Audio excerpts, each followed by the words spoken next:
تبھی دیکھو انڈیا میں بے حیائی بہت تیزی سے پھیل گئی. کیوں؟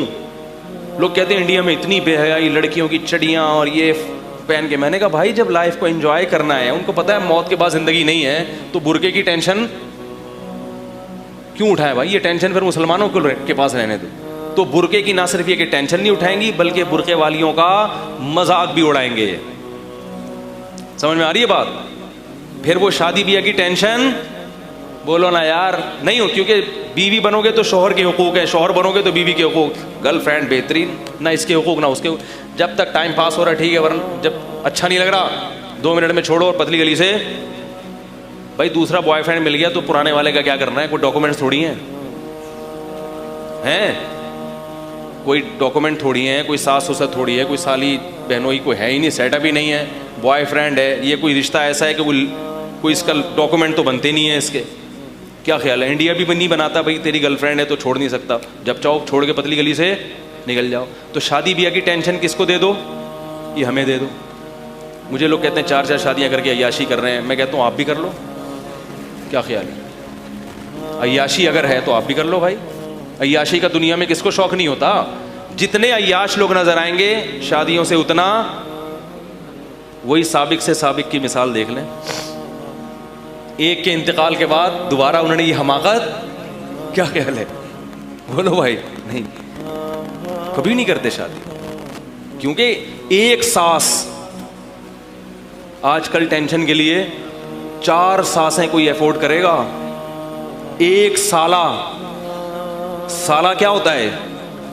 جو ہمیشہ ٹیڑھی آنکھوں سے 4 قسم کے سالے، 4 سالے نہیں، 4 قسم کے ہول سیل کے حساب سے سالے.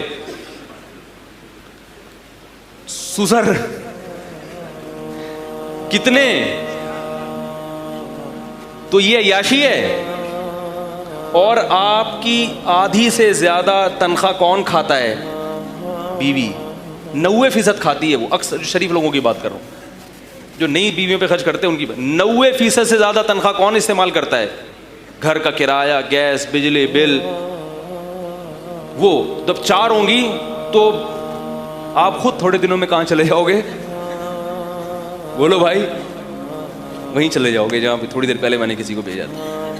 تو اسی وجہ سے لوگ اس کام کے لیے تیار، ان کو موٹیویٹ کرنا پڑ رہا ہے. شراب پینے کے لیے موٹیویشنل اسپیکر کی ضرورت نہیں ہوتی، شراب سے بچانے کے لیے ہوتی ہے. نکاح پہ لانے کے لیے موٹیویٹ کرنا پڑتا ہے، نکاح سے روکنے کے لیے موٹیویشن کی ضرورت نہیں ہے، کیونکہ اس میں تو مزہ ہے، عیاشی ہے.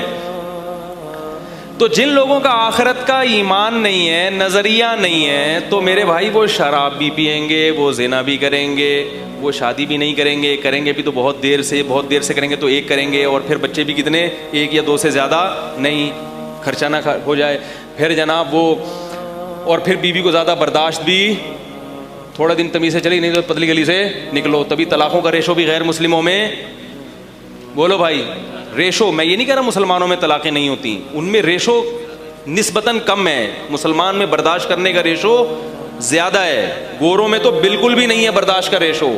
کہتے ہیں نا اتنے برداشت کرتے ہیں، نہیں کرتے وہ تو 2 منٹ میں فارغ کرتے ہیں. تو پھر تو میرے بھائی جب آخرت سے لنک نہیں کرو گے نا پاس کو، تو پھر جتنی عیاشی کرو کم. انسان کو انسان کا بچہ، حقیقی معنوں میں انسان کا بچہ بنانے کے لیے قرآن کی یہ آیت پر ایمان لانا پڑے گا کہ تمہیں پیدا اللہ نے امتحان. ایگزامینیشن ہال میں عیاشی میں کوئی ٹائم ضائع نہیں کرتا، پیپر کی تیاری میں ٹائم لگاتا ہے وہ. اگر آپ آخرت کے تصور کو نہیں مانتے تو پھر دنیا کو ایگزامینیشن ہال نہیں مانتے. آپ جب نہیں مانتے تو پھر جو مرضی کرو بھائی، پھر تو کچھ بھی نہیں ہے. تو اسلام نے بتایا کہ یہ دنیا کیا ہے؟ دار الامتحان. یہاں بوڑھے ماں باپ کو اولڈ ہاؤس تو دور کی بات، گھر میں رکھنا پڑے گا، ان کی خدمت کرنی پڑے گی.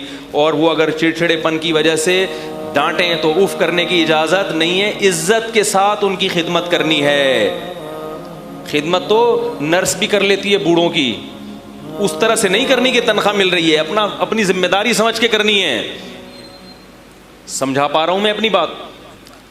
بعض لوگ اس پہ ایک اشکال کرتے ہیں بھائی کہ جس ماضی کا فیوچر سے لنک نہیں ہوتا، ٹھیک ہے جب ہم مریں گے, جو موٹیویشنل اسپیکر کہتے ہیں جب ہم مریں گے تو ہمیں ایک ضمیر تو مطمئن ہوگا نا تھوڑا سا, تو انسان کا اچھے کام کر کے ضمیر بہرحال مطمئن ہوتا ہے چاہے اس کو اجر نہ بھی ملے. تو ہم آخرت پر اگرچہ ایمان نہیں رکھتے لیکن جب مرنے لگیں گے تو آتما تو خوش ہوگی نا. کیا خیال ہے بھائی؟ آتما کیا ہوگی؟ خوش ہوگی, ضمیر خوش ہوگا, کیونکہ اچھا کام کرنے سے یہ انسان کی فطرت ہے.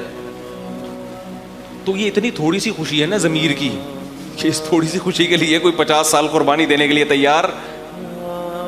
بولو بھائی, یہ کوئی ایسی خوشی نہیں ہے کہ اس خوشی کی بیس پر 1 سال کے لیے آپ پیدل تبلیغی جماعت میں اپنا خرچہ, اپنی جان, اپنے مال کے ساتھ نکل جائیں اور 1 سال بوڑھوں کی جماعت کو کیا کریں, برداشت کریں. یہ 5 منٹ ضمیر کو خوش کرنے کے لیے ایسا زیادہ زیادہ یہ ہوگا, گٹکا چھوڑ دے گا, شراب تھوڑی کم کر لے گا, تھوڑا کہے گا یار تھوڑا اتنا نہ پیو کہ دماغ پہ چڑھ جائے, تھوڑا انسان نہ, اس سے زیادہ بولتے کیوں نہیں بھائی, کچھ بھی نہیں ہو. اور رب کی عبادت پہ آ جائے, اللہ کو اللہ ماننے لگے, یہ تو سوال ہی پیدا نہیں ہوتا. رمضان کے گرمیوں میں روزے رکھنا شروع کر دے, ایسا نہیں ہوتا. سمجھ رہے ہو کہ نہیں سمجھ رہے؟ تو اس لیے یہ جو حدیث میں نبی صلی اللہ علیہ وسلم نے فرمایا 5 چیزوں کو 5 چیزوں سے پہلے غنیمت سمجھو, اس کا مطلب کیا ہے کہ آخرت کی تیاری میں لگا دو. پیسہ بھی اگر کما رہے ہو تو نیت آخرت ہونی چاہیے. دنیا, نبی صلی اللہ علیہ وسلم نے فرمایا وہ تاجر جو ایمانداری کے ساتھ تجارت کرے قیامت میں پیغمبروں کے ساتھ ہوگا. اگر تجارت کی ترغیب نہ ہوتی, پیسہ کمانے کی ترغیب نہ ہوتی تو اللہ کے نبی ایماندار تاجر کو پیغمبروں سے نہ ملاتے. نبی نے فرمایا وہ شخص جو اس لیے مال کماتا ہے, تجارت کرتا ہے اور مال کماتا ہے تاکہ لوگوں سے مستغنی رہے, کیونکہ اللہ چاہتے ہیں کہ اللہ کے محتاج بنو, مخلوق کے محتاج نہ بنو, اس نیت سے کہ میں کھلانے والا بنوں, کھانے والا نہ بنوں, رشتہ داروں پہ خرچ کروں, اپنی بھی صحت اچھی ہوگی, رشتہ داروں پہ بھی خرچ کروں گا. اس نیت سے جو کماتا ہے تو اس عمل کو آپ صلی اللہ علیہ وسلم نے عبادت قرار دیا ہے. بہت مشکل ہے.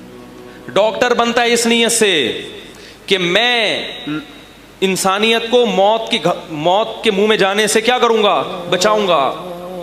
تو قرآن نے کیا کہا, جس نے ایک انسان کی جان بچائی ثواب کے لحاظ سے کیسے, جیسے تمام انسانوں کی. کتنا مقدس شعبہ ہے اگر نیت اچھی ہو, کتنا مقدس شعبہ ہے. پھر بڑھاپے میں اگر یہ ڈاکٹری اس کے کام نہیں آئی, ہسپتال والوں نے نکال دیا, کوئی پریشانی نہیں. اس کو پتا ہے میرا ماضی اتنا اچھا گزرا ہے کہ بڑھاپے میں بدلہ نہیں مل رہا, مگر ان قریب بدلہ. بولے بھائی ایگزامینیشن ہال ہے, یہاں سے باہر جائیں گے تو بدلہ. تبھی ہم نے اپنے شیخ کو دیکھا بڑھاپے میں بہت خوش رہتے تھے. جیسے جیسے موت کا وقت قریب تھا نا, خوشی ان کی کیا ہوتی تھی, بڑھتی, کیونکہ ان کا ماضی بہت اچھا تھا. بڑھاپے کے ایام اتنے اچھے. حضرت فرماتے ہیں میں نے جوانی روتے ہوئے گزاری ہے. کیسے گزاری ہے؟ روتے ہوئے. کیوں؟ اپنی کوتاہیوں کی طرف توجہ زیادہ کرتے تھے, اپنی خوبیوں کی طرف توجہ نہیں. فرماتے ہیں جب میں عمر میری بڑھ گئی پھر میں نے اللہ سے کہا, دعا مانگی, اللہ میں نے زندگی روتے میں گزار دی ہے, اب تو کیا کر, مجھے ہنسنے والی زندگی دے, اب میری کیفیت کو کیا کر دے, چینج کر دے. پھر فرماتے تھے کہ بڑھاپے میں امید کو غالب رکھنا چاہیے, کیونکہ بڑھاپے میں عمل کی طاقت ختم. خوف اس لیے ہونا کہ عمل کرے, عمل کی طاقت ختم, اور خوف کی وجہ سے اعصاب کیا ہوتے ہیں اور کمزور, اور عمل اور. فرمایا بڑھاپے میں امید کو غالب رکھو, امید کو. کیا اچھا ہوگا, اب کیا ہوگا اچھا. جوانی میں کس کو غالب رکھو, خوف کو, کیونکہ طاقت ہے, اعصابی قوت بھی ہے, اور گناہ کا خطرہ بھی جوانی میں زیادہ ہے, بڑھاپے میں کم. تو بڑھاپے میں اتنا خوش رہتے تھے اور فرماتے تھے بس ابھی ہم اس مسافر خانے سے جانے والے ہیں. اور فرماتے تھے ان قریب محمد صلی اللہ علیہ وسلم سے, صحابہ کرام سے ملاقات, بولو بھائی, ہونے والی. جن بڑے بڑے ہمارے اسلامی شاعر گزرے, مولانا رومی سے بڑے متاثر تھے. جب ان کا شعر پڑھتے تھے کہتے تھے جانے کے بعد مولانا رومی سے ضرور ملوں گا میں, ٹھیک ہے نا, بولوں گا یہ شعر آپ نے بڑا ہی خاندانی کا لفظ میں استعمال کر رہا ہوں, یہ شعر آپ نے کیا کہا تھا, بڑا ہی خاندانی. تو فیوچر سے جس کا لنک ہوگا میرے بھائی, اس میں تو آپ کو کچھ بنو گے, نہیں ہوگا تو یہ سب ہوائی باتیں ہیں. تبھی ان کی بیچاروں کی زندگیوں کا حال دیکھو. ترقی ہے دنیاوی, کامیابی نہیں ہے. اس دنیاوی ترقی کو یہ کیا سمجھ رہے ہیں, کامیابی. تو یہ فرعون اسی غلطی کا شکار ہو گیا تھا. موسیٰ علیہ السلام سے کہتا ہے تمہارے پاس پیسہ نہیں ہے, ہادھِ الانہار تجری من تحتی, اور میرے محلات کے نیچے سے نہریں گزرتی ہیں, ترقی میرے پاس ہے, تمہارے پاس ترقی نہیں ہے. تو اسی کو قرآن نے بتایا کہ ترقی کو کامیابی مت سمجھو. تمہارا فرعون کا لائف اسٹائل کیا تھا؟ غلط. موسیٰ علیہ السلام کے پاس کچھ بھی نہیں تھا, مگر لائف اسٹائل کیا تھا؟ صحیح. سمجھ رہے ہو؟ صحیح راستے پر تھے اور وہ غلط راستے پر. اس کی ترقی اس کو تباہ کر گئی. اور اگر فرعون غرق نہ بھی ہوتا پانی میں تو بھی تو مر چکا ہوتا نا. تو کہاں گئی وہ؟ جب مر گئے تو ختم. اس ساری ترقی انسان کی موت کے وقت ورلڈ ٹریڈ سینٹر کی طرح زمین بوس ہو جاتی ہے. اگر ان کو پتا ہوتا ورلڈ ٹریڈ سینٹر تباہ ہو جائے گا تو بناتے اتنا بڑا. بالکل ایسے انسان اس باڈی پہ محنت کرتے کرتے بالآخر یہ باڈی کیا ہو جاتی ہے؟ ختم. یہ انجام ہے. تو اس باڈی پہ محنت کرو آخرت کے لیے, پیسہ کماؤ آخرت کے لیے, ایجوکیشن حاصل کرو آخرت کے لیے. پھر انشاءاللہ خوشی بھی ہوگی, ضمیر بھی مطمئن ہوگا, اور جیسے جیسے موت قریب آئے گی سکون اور اطمینان بولو بھائی بڑھتا چلے.